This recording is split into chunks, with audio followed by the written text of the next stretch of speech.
long as she doesn't look over there.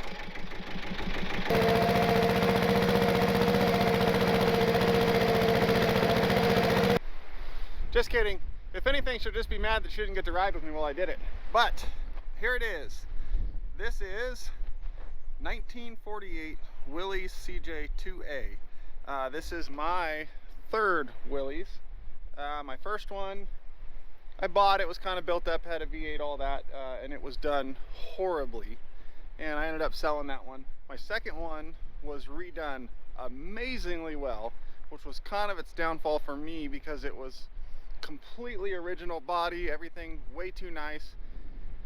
Too nice really to turn into a real wheeling rig.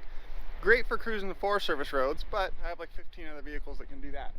So to go real wheeling, it was way too nice to turn into a real wheeling rig. This is a real wheeling rig that is built very well. And the best part is it's done. I don't have to do anything to it. I can just turn the key and go. The only thing I have to do is I have to mount a winch on the front, which I have one for it. And then I'm gonna mount a receiver mount on the back with battery leads to the back so I can put a rear winch in it like I do on the other Jeep and the truck and all that, because the rear winch on a lot of the stuff is handier than the front one. So those are the two main things I gotta do. Probably put a storage box right here to carry gear and stuff like that. And maybe just put a couple crossbars over the top here to mount the those Harbor Freight gun racks I use for top tool storages like on the other Jeep. They work awesome. So those are the only real things I need to do to it. As far as mechanically and what it is, turn the key and go. It has a small block Chevy 350 in it, and SM 465 4-speed transmission, a Dana 20 transfer case. And here's the thing about Dana 20 transfer cases. If you ever see one that isn't leaking, there's no oil in it. Front axle, Dana 44 out of a half-ton Jeep J10 truck. So it's a 6-lug Dana 44 disc brake with a lock-right locker in it. Rear axle, half-ton Dana 44 6-lug axle out of the same J10 truck, welded rear end, so fully locked all the time. Drum brakes. The tires are a 36-inch by 1250 Super Swamper on 15-inch beadlock wheels. The frame has been extended in the rear and in the front to run the much longer YJ rear leaf springs. These are 2.5-inch lift YJ rear spring. A ton more flex and travel and smoother ride than the super short Willys springs that were so stiff. It runs the exact same springs in the front, so all 4 springs are exactly the same. Easy. Power steering, manual brakes. That's the magic combination I like, because you have your power steering, what you need out in the rocks and rock cone and all that. Manual brakes, because if you stall it, do anything dumb, it stalls out on a steep hill, your brakes are just the same, they never change. Headlights, marker lights, all that work just fine. Extended wheelbase, 2 Brocker guards. I'm gonna have to build some sort of steps off of these to get into it, because it's hard enough as it is, and then once the tracks are on it and lifted even higher, it's gonna get worse.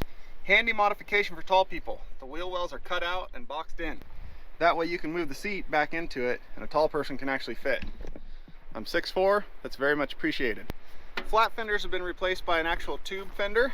Much stronger, you can bump it up against whatever you want. Dual bucket seats in the front, and a twin bucket seat in the back. Fire extinguishers on everything, always. American flag, that's for sure gonna stay. There's a few ammo cans mounted around in it for storage. Single fuel tank on this side, might have to do something about that and add another. It has the trimmed brake pedal, which is good for someone like me with big wide feet, because when you push the throttle, you don't push the brake at the same time. I do want to fix that throttle setup and change it out a little bit. I think I can make it a lot smoother. Yes, it has windshield wipers, and they work. Yes, the windshield's broke, and I'm not going to fix it. See this fancy little switch right here? Heater. And it works. Speaker for the CB, mic for the CB, CB for the CB. Gauges all work.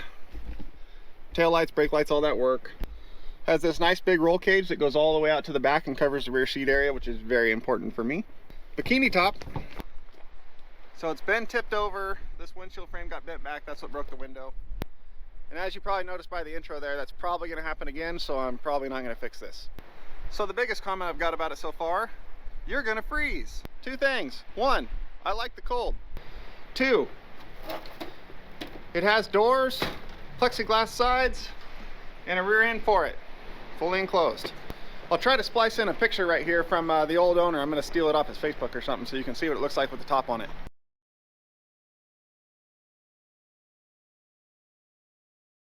Now, as some of you may know, I used to drive monster trucks for a living, and the truck I was most well known for and drove for the longest period of time was a truck called Hot Stuff.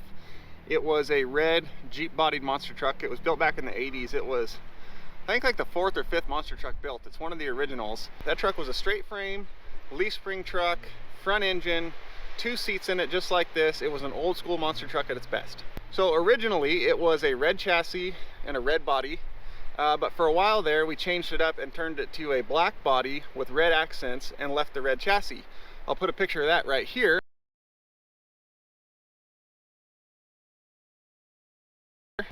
And it wasn't on purpose, but it just happened to come out that way. This Jeep is almost a dead-on mini copy of the monster truck I raced for a living for years and traveled all over the country with.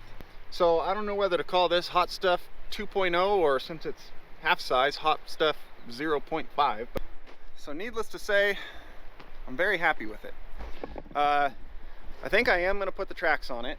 I've got some adapters coming. They should be here tomorrow, I think, and then the tracks can go on it. I don't know if I'm going to throw on them just yet because they're on the Cherokee already, so I'm not sure. I might leave the tracks on that one for just a little bit, leave the tires on this so that I can drive it around a bunch more. But we're supposed to get a huge rainstorm here over the next few days, which is going to be a huge snowstorm in the mountains. So it's tempting to throw the tracks on this, take it up there for a test run. It's something we might have to do if I can find the time. But for now, that is the Jeep. It's not actually even a Jeep. It's a Willys. It's a CJ-2A, whatever. I'm gonna call it a Jeep, just like my other one. I'm gonna call it a Jeep, or I'm gonna call it a Cherokee. I might say Grand Cherokee. I don't know. They're Jeeps. Just, it is what it is. So plans for this Jeep: mount a winch on the front, mount a receiver on the rear, run battery leads to the back so I can run the winch on the rear, then drive it. That's it. That's what I'm going to do to it. It's ready to go, which is exactly what I wanted. It's built very well. I'm just going to enjoy it. So you'll be seeing this soon on plenty of videos, I'm sure, as soon as the snow hits. And hopefully this will be the new primary off-road recovery rig. And I just think it's going to be a lot of fun, and it's going to kind of take me back to my younger days, traveling the country as a not at all famous monster truck driver. But well, I hope you guys like that. Comment down below what you think of it, and if you've got any other tips or ideas of things I should do to it to make it a better off-road recovery rig, since that's what it's gonna be. So that's it for this one. That's it for that Jeep. Just a quick little tour of it, and we'll see you guys next time.